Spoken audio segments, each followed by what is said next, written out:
Ali Drew for Hennessy Sports, joined by Jon Pegg. Jon, how are you? All good. Weighing's done, just the fighting now, which is always good.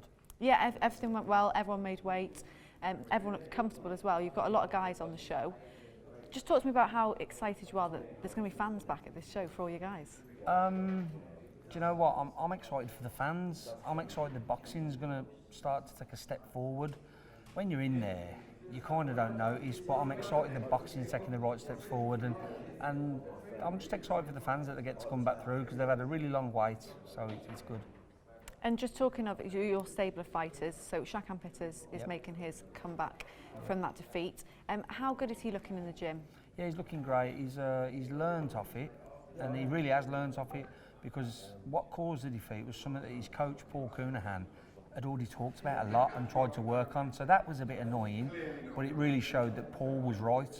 So they've worked on that, and he's looking good, and you can see on the scales he's in good shape.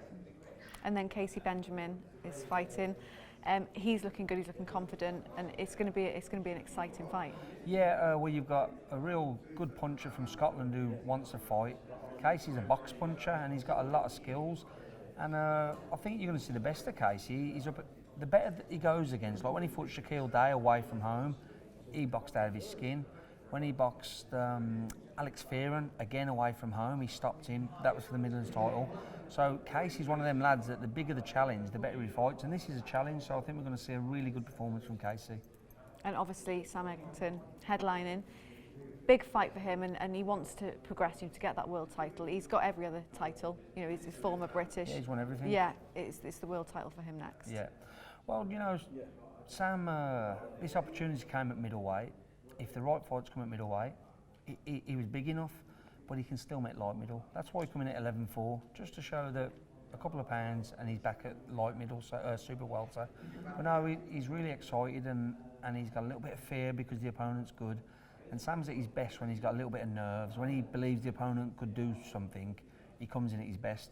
When he's a bit overconfident, he can be a bit sloppy, but he knows this guy's a former world champ.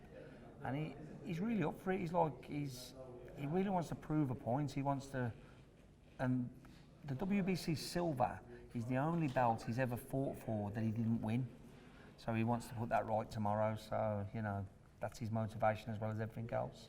Do you see him campaigning at middleweight, or do you see him going back down? He'll go back to super welter when we get him a really big fight. But if there's fights at middle that can be made and are good fights, he will fight there. Like Sam just says to Mick, he said if the right money comes, I'll fight a lot heavy.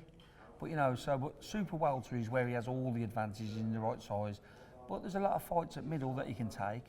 We probably wouldn't take some of the huge middleweights and some of the world's elite because they're just too big. So there's a lot of fights at middle, but there's absolutely every fight at super welter. So I think we'll end up back at super welter, but don't write him off here. He's got that belt. He doesn't like to give him up, you know what I mean? So we'll probably want to keep it. Do you think that he's coming into his prime now? We're going to see the best of him? Yeah, I believe so. He's 27, which is genuinely where that kind of weight starts to hit the prime. He's got the mindset of a veteran because of the amount of fights he's had. But he's still, you know, most people, by the time they get that mindset, the body's starting to go on 30, 32, 33 now. So yeah, he's hitting his prime and he's enjoying boxing. It's so important that when he was like making really like welterweight, and when he was kind of in the away corner and stuff like that and being wrote off, he was doing his job because he does. But he's actually enjoying boxing now. You can see the difference. You've seen him around the hotel. He's smiling and stuff like that. If you'd have seen Sam at other shows, he's not always smiling. And I think a strong, in prime, happy Sam Eggington is a hard night's work for anybody in the world. Well, they say a happy fight is a dangerous fight. Yeah. Well, he was a dangerous fighter when he was unhappy. So, you know. Even worse now. Yeah, even worse now. So, yeah. Well, best of luck for tomorrow night. Thank you very much.